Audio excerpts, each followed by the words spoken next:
Assalamualaikum warahmatullahi 2020-an. wabarakatuh. Selamat datang teman-teman. Kali ini kita akan mencoba untuk men-share materi untuk SMK, khususnya SMK otomotif, kendaraan ringan pada mata pelajaran pemeliharaan kelistrikan kendaraan ringan otomotif. Untuk mata pelajaran pertama, materi pertama yang akan kita pelajari yaitu pada kompetensi dasar yang pertama, menerapkan cara perawatan sistem kelistrikan untuk kompetensi pengetahuannya, dan untuk kompetensi keterampilan merawat secara berkala sistem kelistrikan.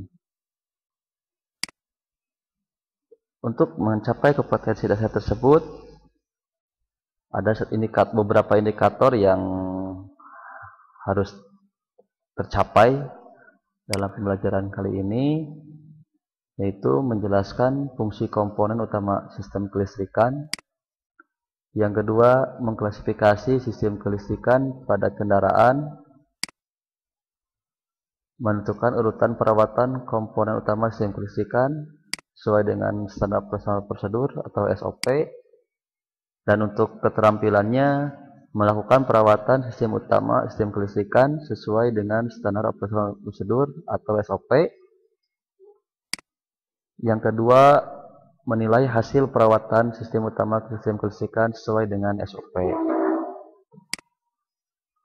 Namun untuk video kali ini saya akan mencoba mengupas untuk sama-sama kita belajar mencapai kompetensinya, menjelaskan fungsi komponen utama sistem kelistrikan, dan mengklasifikasi sistem kelistrikan pada kendaraan. Untuk tujuan pembelajaran kita kali ini diharapkan kita dapat menjelaskan fungsi komponen utama sistem kelistrikan dan mengklasifikasi sistem kelistrikan pada kendaraan. Materinya pun kita akan membatasi hanya pada fungsi komponen utama sistem kelistrikan dan klasifikasi sistem kelistrikan pada kendaraan. Nah, sebagai kita tahu bahwa untuk teknik otomotif pada kendaraan yang kita gunakan saat ini merupakan sebuah motor bakar yang ditemukan sekitar tahun 1876 oleh Nicholas Otto atau beberapa ilmuwan dunia. Ya, saat itu motor bakar dikenal dengan 4 langkah dan 2 langkah. Saat ini prinsipnya tetap, yaitu ada 4 langkah atau kita lebih dikenal dengan 4 tak, dan 2 langkah atau yang lebih kita kenal dengan 2 tak atau 4 tak dan 2 tak. Tidak ada perkembangan yang berarti, mungkin hanya sampai efisiensinya saja. Nah, tapi ada yang berkembang, yaitu pada sistem kelistrikannya. Makanya ada sebuah pertanyaan untuk kita, penyemangat kita untuk mencoba menggali sistem kelistrikan ini. Pada materi ini, mengapa pada kendaraan diperlukan sistem kelistrikan? Dan inilah yang berkembang sampai saat ini, ya, hanya pada sistem kelistrikannya. Ini ada beberapa perkembangan yang terjadi di dalam kendaraan, khususnya 4 roda atau kendaraan ringan atau mobil.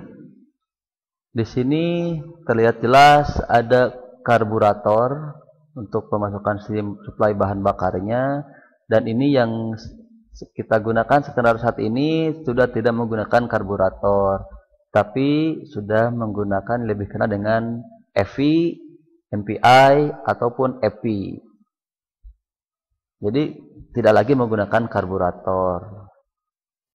Lalu ada lagi di sini kita lihat sebuah jendela pada kendaraan. Bagaimana cara membuka jendela ini? Lalu ini ada alat tuas untuk membuka kaca, dan ini juga satu tuas yang sekarang lebih familiar kita gunakan untuk membuka jendela atau kaca pada kendaraan atau mobil.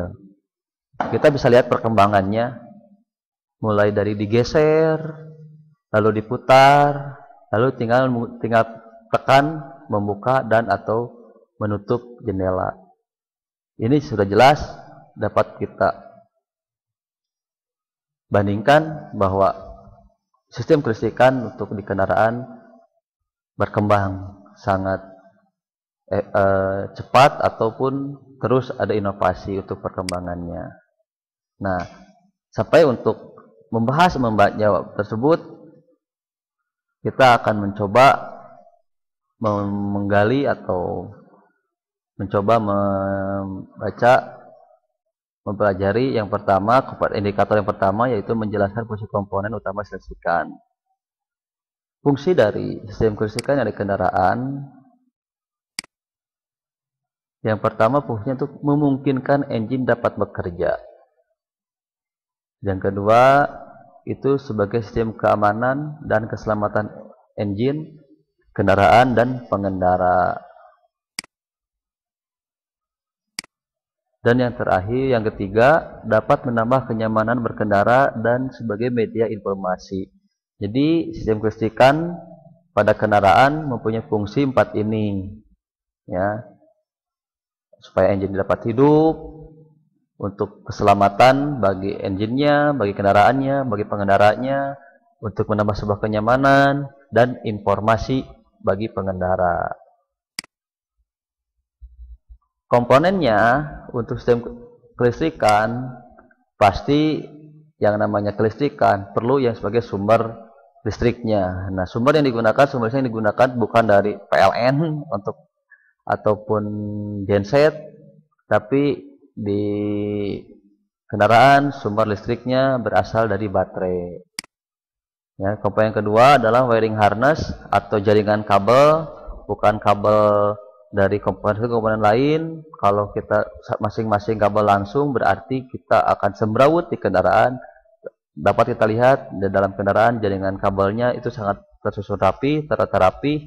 Nah, itu maka dibuatlah yang disebut dengan jaringan kabel atau wiring harness. Yang ketiga, saklar dan relay. Dan keempat, sistem kelistrikan pada kendaraan atau work device atau sistem beban, di mana komponen keempat ini adalah komponen kelistrikan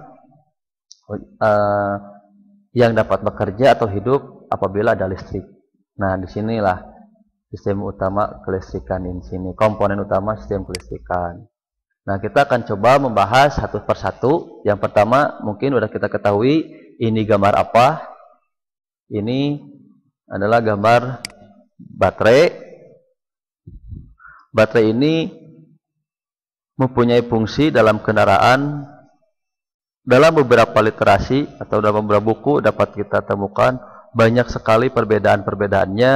Maka kita akan mencoba menyimpulkan fungsi dari baterai tersebut, yaitu sebagai pemberi, penerima, dan penyimpan energi listrik. Apa maksudnya? Maksud di mana pemberi energi listrik ini, bahwa untuk kita menyalakan lampu pada kendaraan, maka baterai berfungsi dia memberikan energi listriknya untuk lampu.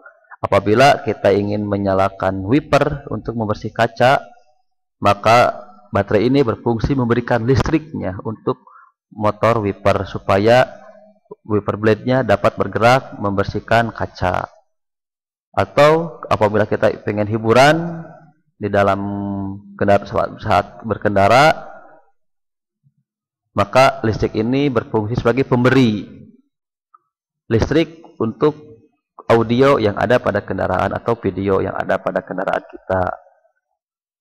Yang kedua, sebagai penerima, tentunya baterai ini apabila digunakan, maka stok atau sumber listrik yang tersedia dalam baterai akan semakin habis.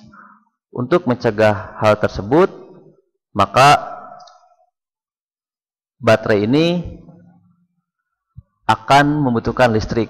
Maka disebutlah kita istilah dengan, kalau di HP, dicas. Atau dalam baterai ini mengisi listrik untuk ke baterai. Baterai dalam keadaan membutuhkan listrik ada yang memberikan listrik, yaitu chargernya atau sistem pengisian, maka dia akan menerima listrik untuk diberi di baterai. Dan apabila baterai ini tidak digunakan, maka dia akan berfungsi menyimpan energi listrik. Itulah baterai yang dikatakan bagus, artinya dia dapat berfungsi sebagai pemberi, penerima, dan menyimpan listrik. Ya, seperti kita baterai di HP, kalau kita cas atau kita isi baterainya, setelah kita cabut atau selesai mengisi, lalu dia habis baterainya, atau istilah kita sama dengan ngedrop, artinya baterai tersebut tidak bisa menyimpan energi listrik. Karena apa? Karena pada saat kita lihat di HP, pada saat lagi ngecas, itu ada simbol sedang mengisi, artinya dia menerima sebenarnya. Tapi pada saat kita hentikan pengisian, kita cabut chargernya, 0, artinya baterai tersebut rusak, tidak bisa menyimpan energi listrik. Mungkin sampai di sini kita dapat memisahkan fungsi arti dari pemberi listrik, penerima listrik, dan penyimpan listrik dari fungsi baterai itu. Ya. Selanjutnya komponen kedua, di sini kita akan membahas gambar di sini adalah gambar jaringan kabel. Ini jaringan kabel yang kita lepas sehingga bentuknya seperti ini. Contohnya ini salah satu contoh. Nah, wiring harness ini yang lebih jelasnya adalah yang pertama komponennya ada beberapa komponen. Yang pertama kabel. Ini kita lihat jelas kabel, ini gambar dari gulungan kabel. Lalu ini jenis dari konduktornya. Kalau yang putih ini kita adalah isolatornya supaya aman bagi sekitar, apabila terpegang masih aman, tidak kesetrum.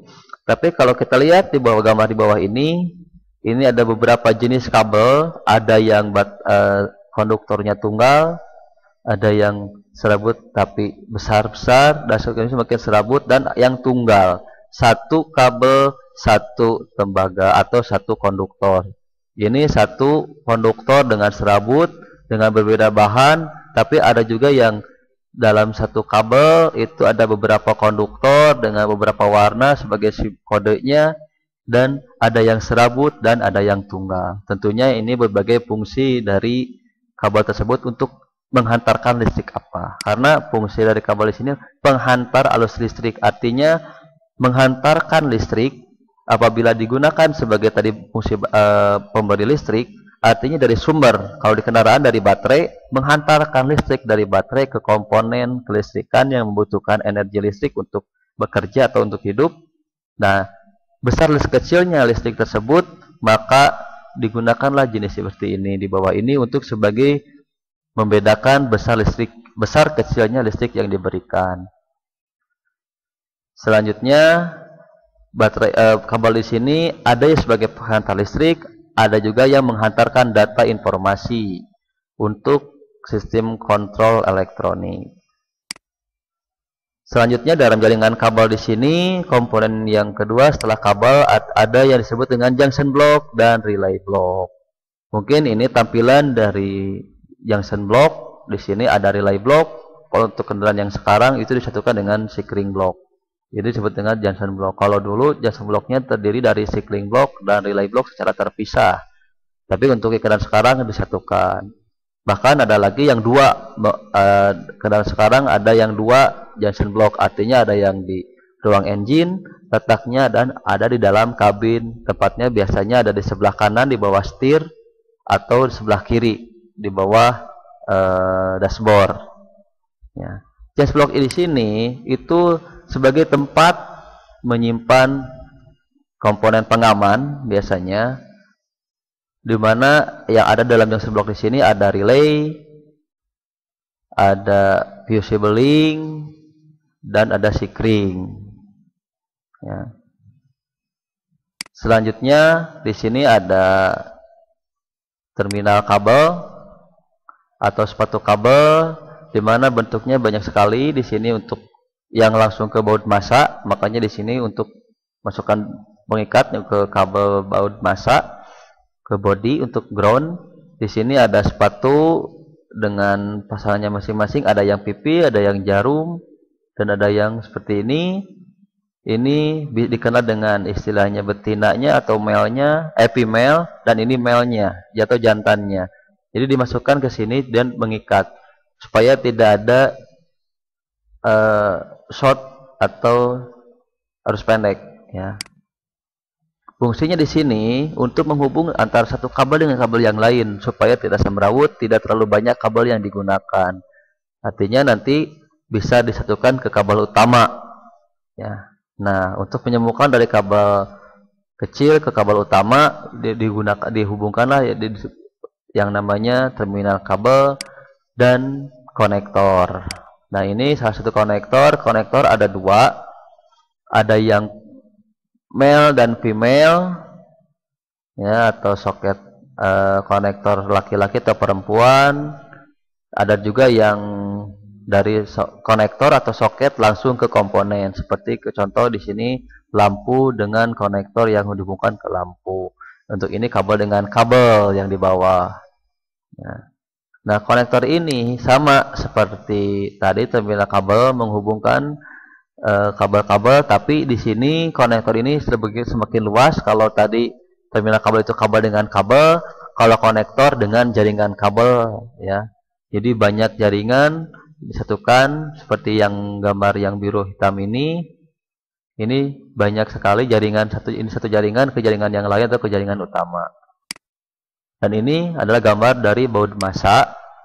Baut massa ini untuk arus negatif baterai atau sumber listrik negatif yang dihubungkan biasanya ini ke ground atau bodi kendaraan, biasanya ke sasis biasanya. Dan ini selanjutnya komponen yang ketiga dari wiring harness adalah komponen pengaman sirkuit, ya, atau pengaman atau pelindung sistem kelistrikan, di mana apabila kelebihan arus maka di sini itu akan memutuskan atau merusak diri sendiri. Yang di atas ini gambar dari sikring atau fuse. Tiap beda warna ini menandakan 10, 15, 25, ya. Dan yang gambar B ini fuse atau sikring jenis tabung, sedangkan yang berwarna ini itu disebut dengan fuse blade, ya. Dan untuk di bawah ini fuse sibling ada yang berbentuk tabung, box, dan ada yang berbentuk kabel. Biasanya untuk di kendaraan itu ada dua. Kalau yang utama menggunakan jenis kabel, dan untuk fuse sibling komponennya menggunakan fuse box, ya. Kita tidak akan membahas satu persatu, nanti kita akan bahas pelindung sirkuit ini di komponen sistem pengaman pada materi berikutnya. Dan ini gambar dari relay. Relay di sini ada yang 4 kaki, 3 kaki, bahkan ada yang 5 kaki dan 6 kaki. Dan ini gambarnya atau wiring diagram yang ada di dalam relay ini. Terdapat ada 4 terminal. Kalau ini contoh 4 terminal. Terminal di sini ada terminal 30, 85, 86, dan 87. Ya. Relay ini salah satunya untuk memperpendek sirkuit dan mencegah untuk voltage drop-nya, memperkecil voltage drop dan memperpanjang umur switch, karena switch-nya nanti itu khusus untuk menghidupkan atau mematikan relaynya saja, sehingga itu masuk ke sirkuit dari lilitan dari relay untuk menghubungkan saklar yang ada di relay dalam di sini, terminal 30 dan 87 biasanya yang berbentuk untuk terminal yang saklar relaynya di sini. Sehingga kenapa dikatakan memperkecil voltage drop? Karena nanti dari baterai langsung ke komponen melewati terminal 87 dan terminal 30, ya. Dan ini kalau apabila dalam seperti gambar seperti ini terbuka, artinya tidak terhubung 87 dan 30. Ini dapat terhubung atau otomatis terhubung apabila saklar ini menghidupkan relay 85, menghidupkan lilitan yang ada pada relay, yaitu untuk masuk ke terminal 85 dan 86, sehingga nanti si sirkuitnya akan diperpendek dari baterai langsung ke komponen melewati relay 8 terminal 87 dan terminal 30.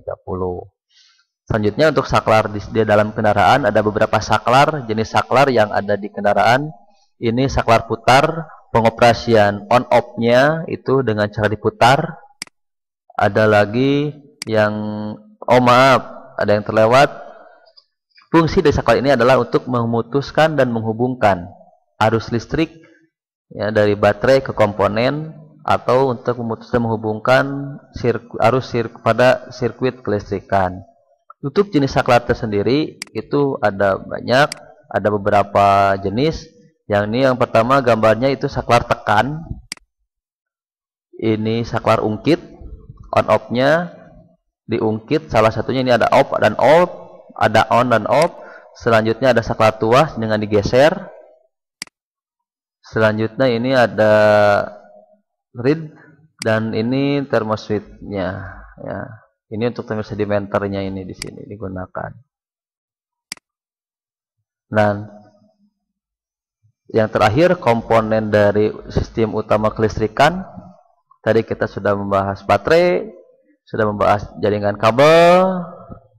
Kita sekarang akan membahas terakhir sistem kelistrikan atau work device. Work device di sini adalah kelistrikan beban atau komponen yang akan kita hidupkan. Karena komponen ini hidup atau bekerja dengan adanya energi listrik atau sistem kelistrikan dalam kendaraan yang membutuhkan energi listrik untuk bekerja. Demikian pembahasan mengenai menjelaskan fungsi komponen utama sistem kelistrikan yang kita bahas tentang baterai, wiring harness, saklar dan relay, serta sistem kelistrikan pada kendaraan atau work device. Untuk mengklasifikasi sistem kelistrikan pada kendaraan, kita akan bahas pada video berikutnya. Dan untuk teman-teman yang ingin bertanya atau memberikan saran mengenai video ini, dapat mengisi pada kolom komentar. Dan terima kasih telah menyaksikan video ini. Wassalamualaikum warahmatullahi wabarakatuh.